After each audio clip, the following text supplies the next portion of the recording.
দূরে তবু কাছে যে যেখানে আছে সবাইকে আন্তরিক প্রীতি ও শুভেচ্ছা টেকনিক ইজি এডুকেশনের পক্ষ থেকে ফিরে এসেছি নতুন একটি গণিতের ক্লাসে। স্বাগত জানাচ্ছি সেই ক্লাসের সকলকে। তোমরা দেখতে পাচ্ছ আমার পেছনে একটি বোর্ড প্রশ্ন, যেটা লেখা আছে দিনাজপুর বোর্ড 2022। বুঝতেই পারছো এটা 2022 সালের এসএসসি পরীক্ষা আসা একটি প্রশ্ন। এই প্রশ্নটি মূলত তোমাদের পাঠ্য বইয়ের পরিমিতি নামক অধ্যায় থেকে নেওয়া হলো। তো পরিমিতি আসলে 16তম অধ্যায় বা 16 অধ্যায়। যে অধ্যায়ের প্রশ্নটির সাথে তুমি দেখতে পাচ্ছ একটা কিউআর কোড। এই কিউআর কোডের বিষয়টা হচ্ছে এটা আমাদের ইজি ম্যাথ বইয়ের প্রত্যেকটি প্রশ্ন, প্রত্যেকটি বিষয় বা প্রত্যেক টপিকের পাশে একটা করে কিউআর কোড দেওয়া আছে। যে কিউআর কোডটি স্ক্যান করা মাত্রই তুমি এই ক্লাসটি দেখতে পাবে। তার মানে এই যে আমাদের যে সহায়ক বইটি, অর্থাৎ টেক্সট বুকের যে আমাদের যে সহায়ক বই, সেই বইটিতে তুমি যে কোনো সমস্যার পাশে একটা কিউআর কোড দেখবে, স্ক্যান করা মাত্রই সেই ক্লাসটি তুমি দেখতে পাবে। তার মানে বইয়ের সাথে শিক্ষক পাচ্ছে ফ্রি। তাহলে যারা এখন এই বইটি সংগ্রহ করনি, দ্রুত সময়ের মধ্যে সংগ্রহ করে নাও। ঠিক আছে, চলো আর কথা না বাড়াই, আমরা ক্লাসটি শুরু করে দিই। তো এই যে একটা উদ্দীপক আমরা দেখতে পাচ্ছি দিনাজপুর বোর্ড 2022-এর ছোট্ট একটা উদ্দীপক। এখানে ব্যবহার করা হয়েছে কি, যে এই যে উদ্দীপক বা স্ট্রিমে আমাদের বলা হয়েছে যে একটি বৃত্তের ব্যাস হচ্ছে 2 সেন্টিমিটার। একটা বৃত্তের ব্যাস কি 2 সেন্টিমিটার। তাহলে বৃত্তের পরিধি নির্ণয় করতে বলা হয়েছে, খুবই সহজ কোশ্চেন। তারপরে সেকেন্ড কোশ্চেন আমাদের বলা হচ্ছে কি, আচ্ছা আগে আমরা প্রথম কোশ্চেনটার সমাধানটা আমাদের ইজি ম্যাথ বই থেকে একটু বুঝে নেই, তারপরে আমরা আমাদের দ্বিতীয় প্রশ্নটি সমাধান করব। দেখো এই যে প্রশ্ন কয়ের সমাধান আমাদের দেওয়া আছে কি, বৃত্তের ব্যাস হচ্ছে 28 সেন্টিমিটার। তো জানো যে বৃত্তের ব্যাস 28 সেন্টিমিটার হলে ব্যাসার্ধ হয় তার অর্ধেক। আর ব্যাসার্ধকে আমরা আর দিয়ে প্রকাশ করি, আর ব্যাসকে 2r অথবা ডি দ্বারা আমরা প্রকাশ করে থাকি। তো 2r অথবা ডি। তাহলে এই যে ব্যাসার্ধ বা রেডিয়াস, এই আর ব্যাসার্ধ হচ্ছে ব্যাসের অর্ধ বা ব্যাসের অর্ধেককে আমরা বলি ব্যাসার্ধ। তাহলে বৃত্তটির ব্যাস হচ্ছে 2r। এই 2r এর ভ্যালু দেওয়া আছে 28। তার মানে ব্যাসার্ধ যদি হয় আর, তাহলে ব্যাস হবে 2r। তো 2r এর মানটা আমাদের দেওয়া আছে, বের করতে বলা হয়েছে কি বৃত্তের পরিধি বা পেরিমিটার। ওকে, তাহলে বৃত্তের যে পরিধি 2πr, তো 2πrকে আমরা চাইলে কিন্তু কি করতে পারি বলতো, 2rটাকে একসাথে লিখলাম আর পাইটাকে আলাদা করে লিখলাম। যেহেতু এটা গুণ চিহ্নতেভাবে আমি লিখতেই পারি চাইলে। কেন লিখেছি, কারণ 2r এর ভ্যালুটা কিন্তু আমার কাছে আছে। যেহেতু 2r এর ভ্যালু আছে, তাহলে ওটাকে আমি আলাদা করে এবং পাইটাকে আলাদা করে দিলাম। এবং পায়ের ভ্যালু কিন্তু তোমরা সবাই জানো যে পাই ইকুয়ালস টু কি বলতো, 3.1416। এটা ক্যালকুলেটরে তুমি বসায় দিলেই হবে, অথবা তুমি এই ভ্যালুটা বসাতে পারো, অথবা পাইকে সরাসরি তুমি ক্যালকুলেটরের মধ্যে বসাই দিতে পারো। আচ্ছা, তাহলে এখন 2r এর যে মানটা বসিয়ে দিলাম এবং গুণচিহ্ন দিলাম, পায়ের মান হচ্ছে 3.1416। টোটালটা হিসাব করলে আমি কত পাচ্ছি, 87.9648 না লিখে আমি বরঞ্চ 87.965 লিখলেও কিন্তু হয়ে যাবে। দশমিকের পরে 2টা থেকে 3টা সংখ্যা লিখলে হয়, তবে তুমি যে বেশি লেখো কোনো অসুবিধা নেই। আমরা অতিরিক্ত সতর্কতার জন্য একটু বেশি লিখে দিলাম, যাতে প্রশ্নের উত্তরটা বেশি পরিমাণে নির্ভুল হয়। তাহলে নির্ণয় পরিধি কত, 87.9648 সেন্টিমিটার প্রায়। এইটাই হচ্ছে আমাদের উদ্দীপকে যে একটা বৃত্তের ব্যাস দেওয়া ছিল 28, সেই বৃত্তেরই পরিধি। তো এখান থেকে প্রশ্ন আর কি আসতে পারে, বৃত্তের পরিধির পাশাপাশি তোমার বৃত্তের ক্ষেত্রফল বের করতে বলতে পারে। তো সেখানে তুমি সূত্র দিবা পাই আর স্কোয়ার দিয়ে করতে পারলেই কিন্তু হয়ে যাবে। এই টাইপের প্রশ্ন হচ্ছে প্রশ্ন কতে আসে। এরপর দেখবো আমাদের পরবর্তী প্রশ্নে কি বলা হলো। আমাদের পরের প্রশ্ন হলো যে একটি বর্গের ক্ষেত্রফল উক্ত বৃত্তের ক্ষেত্রফলের সমান হলে বর্গক্ষেত্রের কর্ণের দৈর্ঘ্য নির্ণয় করো। তাহলে একটি বর্গের ক্ষেত্রফল উক্ত বৃত্তের ক্ষেত্রফলের সমান হলে বর্গক্ষেত্রের কর্ণের দৈর্ঘ্য নির্ণয় করো। খুবই সহজ জিনিস। আমরা বৃত্তের ব্যাস জানি, থেকে বের করব ব্যাসার্ধ বের করে আমরা সেখানে নির্ণয় করব হচ্ছে বৃত্তের ক্ষেত্রফল। ওকে, চলো আগে বৃত্তের ক্ষেত্রফল বের করি। সেই বৃত্তের ক্ষেত্রফল হয়ে যাবে বর্গের ক্ষেত্রফলের সমান। তাহলে সেই বর্গের কর্ণের জন্য আমাদের প্রয়োজন হচ্ছে বর্গের বাহুর দৈর্ঘ্য নির্ণয় করা। ওকে, আমরা তাহলে প্রশ্ন খ দেখো, ক হতে পাইছিলাম কি, বৃত্তের ব্যাস 2r সমান 28। বৃত্তের ব্যাসার্ধ, এটা ক থেকে না, এটা উদ্দীপকে দেওয়া ছিল, আমরা ব্যাসার্ধ ধরে আর সমান এটা বের করতে পারতাম। আবার তুমি এইভাবে লিখলেও কোনো প্রবলেম নাই, হয়ে যাবে। তাহলে বৃত্তের ব্যাস আর সমান 28/2, তার মানে হচ্ছে 14 সেন্টিমিটার। এটা হচ্ছে বৃত্তের ব্যাসার্ধ। তো বৃত্তের ক্ষেত্রফল কি, পাই আর স্কোয়ার। আমরা জানি বৃত্তের ক্ষেত্রফল সূত্র হচ্ছে পাই আর স্কোয়ার। তো এখানে এই যে পায়ের মানটা বসায় দেওয়া হলো, আর আর এর মানটা বসায় দেওয়া হলো, আর এর উপরে স্কোয়ার করলাম।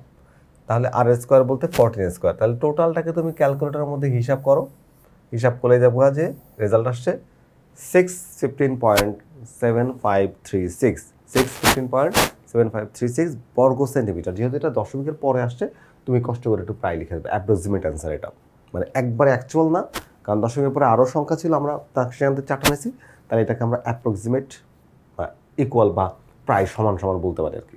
তাহলে এটা বের করলাম কি বলতো, এটা বের করছে হচ্ছে বৃত্তের ক্ষেত্রফল।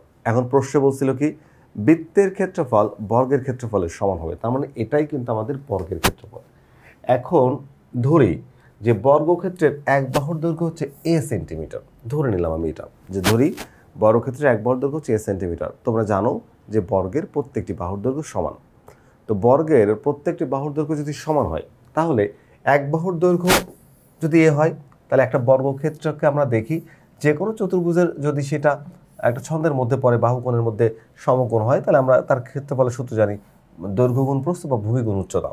তো এখানে দৈর্ঘ্যটা এ হলে এর প্রস্থ এ, তাহলে দৈর্ঘ্য গুণ প্রস্থ মানে এ গুণে, তার মানে এ স্কোয়ার, তার মানে দৈর্ঘ্যের উপর স্কোয়ার দিলেই হয়ে যাবে। এটা হচ্ছে বর্গের ক্ষেত্রফল। তাহলে বর্গক্ষেত্রটির ক্ষেত্রফল হচ্ছে এ স্কোয়ার বর্গ সেন্টিমিটার। বের করলাম শর্ত মতে। আমাদের কোশ্চেনের শর্ত ছিল বা প্রশ্নে বলে দিয়েছিল যে বর্গের ক্ষেত্রফল আর বৃত্তের ক্ষেত্রফল পরস্পর সমান, তাহলে বর্গের ক্ষেত্রফল ইজ ইকুয়ালস টু বৃত্তের ক্ষেত্রফল আমরা লিখতেই পারি। বা এখানে দেখো যে বর্গের ক্ষেত্রফল আমরা বের করলাম মাত্রই এ স্কোয়ার, এই যে ফর্মুলা দিয়ে, আর এটা হচ্ছে বৃত্তের ক্ষেত্রফল আমরা ক্যালকুলেশন করে বের করেছি। আমাদের অ্যাকচুয়ালি দরকার হচ্ছে এর ভ্যালু, তার মানে বর্গের বাহুর দৈর্ঘ্যটা বের করতে হবে। তাহলে এর উপর যে স্কোয়ারটা ওপাশে গেলে কিন্তু রুট হয়ে যাবে, কি হয়ে যাবে, বা উভয় পক্ষে আমি বর্গমূল করলাম আর কি, রুট ওভার। তাহলে এখান থেকে স্কোয়ারটা ওপাশে যে রুট হয়ে যাচ্ছে, তাহলে রুট ওভার কি হচ্ছে 615.7536, এই যে ভ্যালুটার উপর রুট করে দিলাম। এটাকে তুমি রুট করার সাথে সাথে একটা অ্যান্সার পেয়ে যাবা, যেটা পাচ্ছ হচ্ছে 24.81 সেন্টিমিটার প্রায়। এই যে 24.81 সেন্টিমিটার প্রায়, এইটাই হচ্ছে কি যে বর্গের কথা বলা হয়েছে, সেই বর্গের বাহুর দৈর্ঘ্য। তাহলে আমরা জানি বর্গের কর্ণ সমান কি √2 ইন্টু বাহুর দৈর্ঘ্য বা বাহু, √2 ইন্টু বাহুর দৈর্ঘ্য। কার বাহুর দৈর্ঘ্য? বর্গের বাহুর দৈর্ঘ্য, √2 ইন্টু বাহুর দৈর্ঘ্য।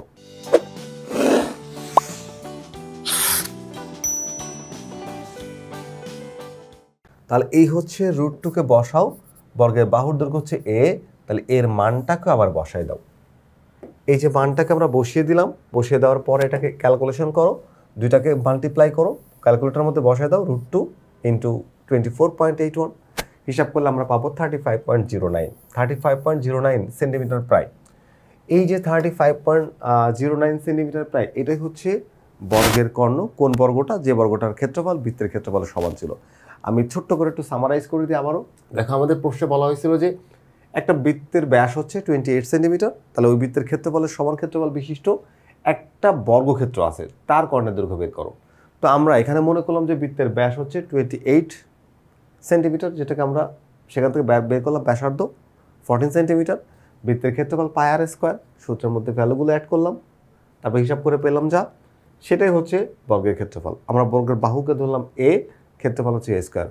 অ্যাকর্ডিং টু দ্য কোশ্চেন আমরা লিখতে পারি যে A square is equal to 615.7536।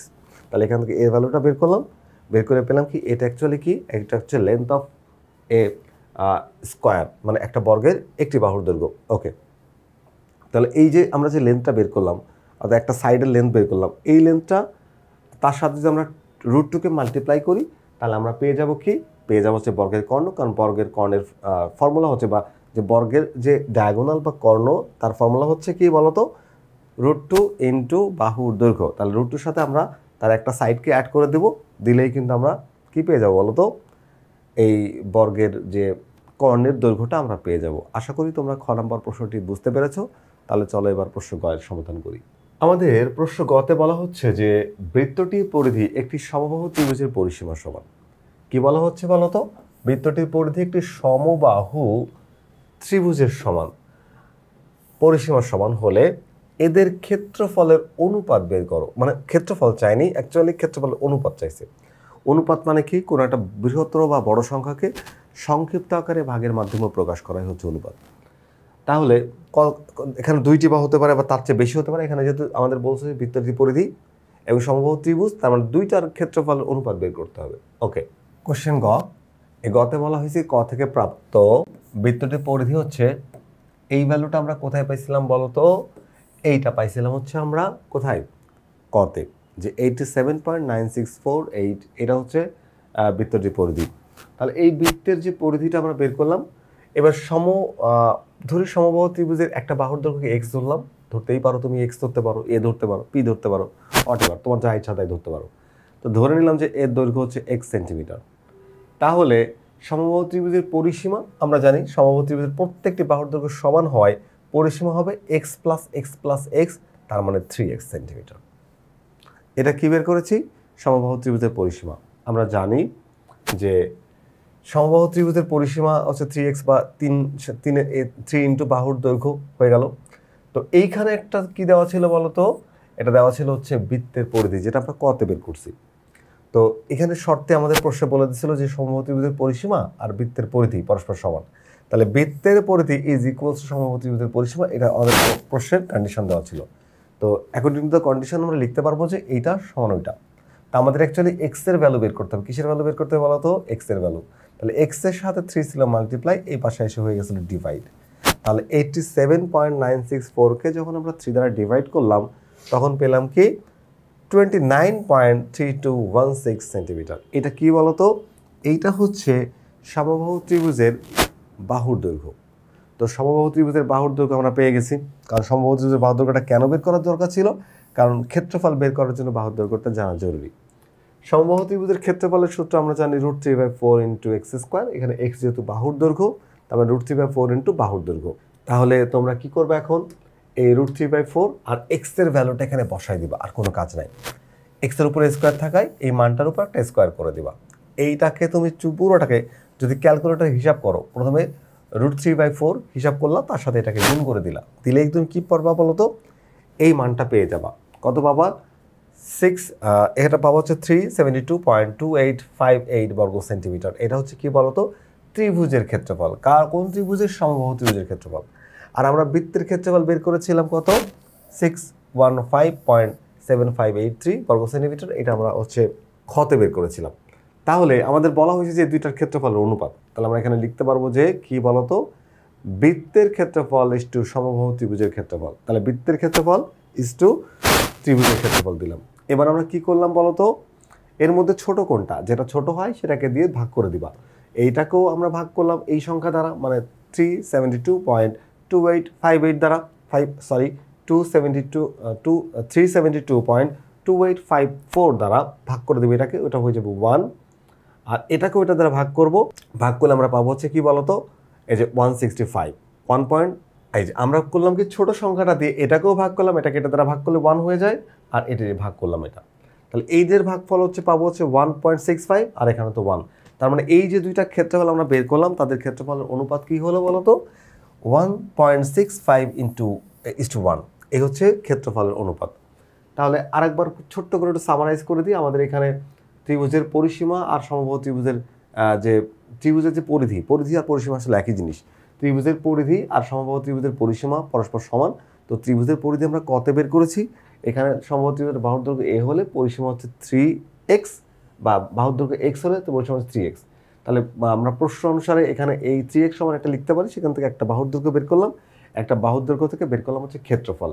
আর এখানে বৃত্তের ক্ষেত্রফলটা আমরা আগেই বের করেছি খতে। এবার দুইটা ক্ষেত্রফলে জাস্ট তুমি অনুপাত দেখাই দেবা, দিলেই তোমার প্রশ্ন শেষ হয়ে যাবে। আশা করি তোমরা আমাদের এই প্রশ্নের সমাধানটি বুঝতে পেরেছো। তাহলে আজকের ক্লাসটি এখানেই শেষ করছি। দেখা হবে আবারও নতুন কোনো ক্লাসে। সেই পর্যন্ত ভালো থেকো। আল্লাহ হাফিজ।